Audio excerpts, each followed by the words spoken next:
अगर आपके पास में धानी के शेयर थे पहले, यानी कि जब डीमर्जर हुआ उससे पहले आपके पास में धानी के 100 शेयर थे, तो 100 शेयर के बदले में आपको इंडिया बुल्स लिमिटेड के 294 शेयर मिले होंगे और ये स्टॉक कंटिन्यू 5% लोअर सर्किट लगा रहा है। तो यह वीडियो आपके लिए काफ़ी इंपॉर्टेंट है, क्योंकि आज के इस वीडियो में मैं आपके सामने स्टॉक का पूरा एनालिसिस करके बताने वाला हूँ और आज बिना होप के आपको पूरा डेटा बताऊंगा और यहाँ पे ना आपको बाय के बारे में कहूँगा, ना ही आपको सेल के बारे में कहूँगा। यहाँ पे डिसीजन आपको आगे लेना है। तो स्वागत है दोस्तों, मैं हूँ विवेक मारिया और स्वागत करता हूँ आपका स्टॉक विज में। दोस्तों, आपने देखा होगा कि जब तीन कंपनियों का आपस में मर्जर हुआ, जिसमें कंपनी थी धानी सर्विसेज यानी डिजिटल इंटीग्रेटेड सर्विसेज और इंडिया बुल्स इंटरप्राइजेस, ये तीनों कंपनी मर्ज होकर एक कंपनी बनी और एक कंपनी का नाम यहाँ पे निकल के आया इंडिया बुल्स लिमिटेड। अब यहाँ पे एक गलतफहमी तो आपको ये दूर कर लेना है कि अभी तीनों कंपनी जो है वो अलग अलग थी, बल्कि तीनों कंपनियां मर्ज होकर एक कंपनी बन गई है। यानी कि इसका जो मर्जर था ये सफलतापूर्वक कंप्लीट हो चुका है। तो अब ये बात ये आती है कि आखिर गिरावट का रीज़न क्या है, गिरावट क्यों हो रही है। तब यहाँ पे मैं आपको रियल डेटा के आधार पे बताने वाला हूँ कि और पूरा चार्ट के आधार पे बताऊंगा जब से स्टॉक ने एक हाइप बनाना स्टार्ट किया था और स्टॉक इस समय जो ट्रेंड पे चल रहा है, इसमें एक्चुअली आपको करना क्या है। तो यहाँ पे कुछ फेस है। पहले फेस में मैं आपको यहाँ पे बताता हूँ कि यहाँ पे बात करता हूँ मैं सन 2017-18 की। ये स्टॉक 2017-18 में 800 रुपये के ऊपर ट्रेड करता था एक समय। अब उस समय जो रिटेल इन्वेस्टर थे उस समय चार्ट तो एकदम साफ दिखाई दे रहा था ऊपर चढ़ते हुए और हर रिटेल इन्वेस्टर इसमें इन्वेस्ट करने का प्लान कर रहा था और काफ़ी इन्वेस्टर तो ऐसे भी है जो 800 रुपये के प्राइस में भी इस समय यहाँ पे फंसे हुए होंगे। अब यहाँ पे ऐसा लग रहा था कि कंपनी में ग्रोथ है, बल्कि यहाँ पे कंपनी में ग्रोथ नहीं थी, ये एक बबल फेस यहाँ देखने में आया। अब यहाँ पे फेस नंबर 2 की बात करता हूँ मैं। अब फेज नंबर 2 की ओर आगे बढ़ते हैं तो ये दौर आता है सन 2018 से लेके 2020 का। इस समय स्टॉक जो था 800 के भाव से इसने करेक्ट होना स्टार्ट किया और इस समय 2020 तक स्टॉक का जो प्राइस था वो 150 रुपये के भाव के आसपास आ गया। अब यहाँ पे काफ़ी जो रिटेल इन्वेस्टर थे उनकी मेंटेलिटी ये हो जाती है कि हमें 800 का जो स्टॉक है वो 150 रुपये में मिल रहा है, यहाँ पे ख़रीदना चाहिए। अब यहाँ पे उन्होंने देखा कि स्टॉक जो था 80% डिस्काउंट हो गया है, तो यहाँ पे अग्रेसिव हो गए वहाँ पे बाइंग की। अब यहाँ पे उन्होंने देखा नहीं कि एमएसीडी इंडिकेटर जो है वो बता रहा है कि स्टॉक का जो बिहेवियर है वो निगेटिव डाउन ट्रेंड में चल रहा है। और साथ ही आरएसआई की बात करते हैं तो इस समय आरएसआई जो था वो भी 30 के नीचे यानी कि ओवरसोल्ड जोन में जाने की पूरी तैयारी कर चुका था। अब ऐसे में यहाँ पे वॉल्यूम भी बता रहा था कि सेलिंग यहाँ पे जो है वो बिल्ट होते हुए दिखाई दे रही है। तो ये लोगों ने नज़रअंदाज किया, लेकिन वहाँ पे स्टॉक में और रिटेल इन्वेस्टर ने इन्वेस्टमेंट किया। उन्हें क्या सोच के इन्वेस्टमेंट किया कि स्टॉक उनको 80% डिस्काउंट में मिल रहा है। अब ये तो हो गया फेज़ 2। अब फेज़ 3 की बात करता हूँ कि यहाँ पे क्या हुआ। अब यहाँ पे जो फॉल्स होप की जो रैली थी वो 2020-2021 में देखने को मिली। वापस से स्टॉक जो था वो 150 से 300 गया, यानी कि यहाँ पे रिटेल इन्वेस्टर को एक झांसा यानी कि उनके साथ एक ट्रेप होते हुए नजर आया। अब लोगों को क्या लगा, रिटेल ट्रेडर को, कि जो 150 पे स्टॉक हमने लिया है और जो लोग स्टॉक लेने से चूक गए थे उनको भी लगा कि 150 से ये 300 हो गया, मतलब कि ऑलमोस्ट ये 100% का रिटर्न दे चुका है। लेकिन सच क्या था कि सच था कि शॉर्ट टर्म यहाँ पे जो थी वो रिकवरी देखने को मिली। अब यहाँ पे मैं बात करता हूँ फेज नंबर 4 की। अब मैं यहाँ पे आपको लेके चलता हूँ सन 2021 से लेके 2024 के डेटा पे। यहाँ पे स्टॉक जो था जो 150 से 300 रुपये गया था, लेकिन 300 से वापस में देखा जाए तो ये 20 रुपये से लेके 50 रुपये के भाव में आके फंस गया। अब यहाँ पे जिन लोगों ने 150 रुपये के भाव पे स्टॉक बाय किया था ट्रेडर ने, उन्होंने क्या सोचा था कि वापस से हमें 800 का प्राइस दिखाएगा। और जो लोग 150 से ऊपर 300 में गए तो कुछ लोगों ने 300 पे भी स्टॉक बाय किया, क्योंकि अब उन्हें लग रहा था कि वापस से यहाँ पे हमें एक नया हाई लगता हुआ नजर आएगा। लेकिन उन रिटेल इन्वेस्टर की उम्मीदों के ऊपर पानी फिर गया और वापस से स्टॉक ने जो करेक्ट हुआ तो यहाँ पे अब 300 से स्टॉक 50 रुपये 20 रुपये के प्राइस में आ गए।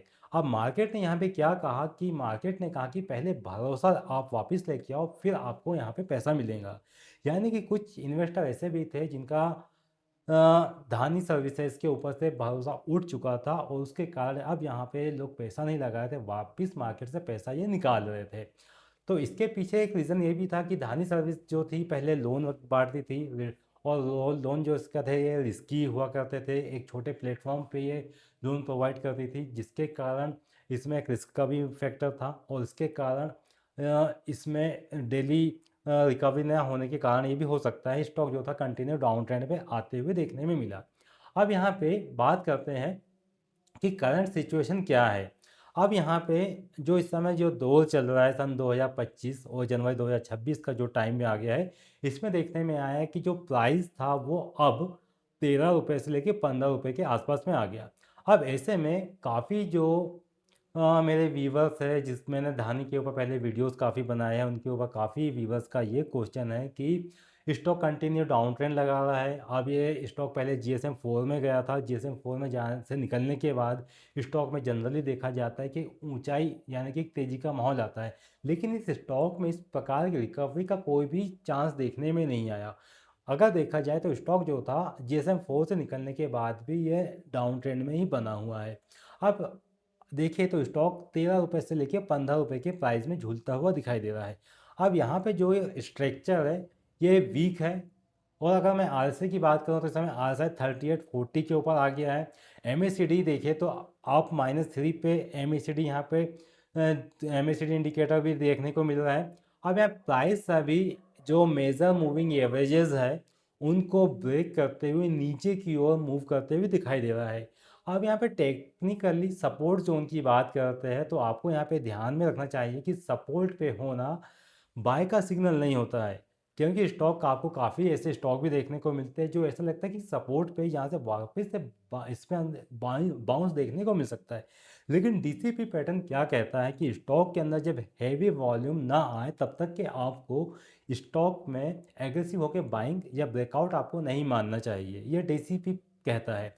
अब इसके आधार पे हम देखते हैं कि जैसे कि मैंने बताया आपको पहले कि कुछ व्यूवर्स के जो क्वेश्चंस आए हुए थे उसमें कहा था कि जीएसएम 4 से बाहर आया फिर भी स्टॉक गिर रहा है, तो जीएसएम 4 से बाहर आना एक अच्छा पॉइंट होता है, लेकिन ग्रोथ और गारंटी यहाँ पे ये नहीं होती है कि वापस एक कंपनी में ग्रोथ देखने को मिलेंगी। इस बात की गारंटी जीएसएम 4 से बाहर आने पे देखने को नहीं मिलती है।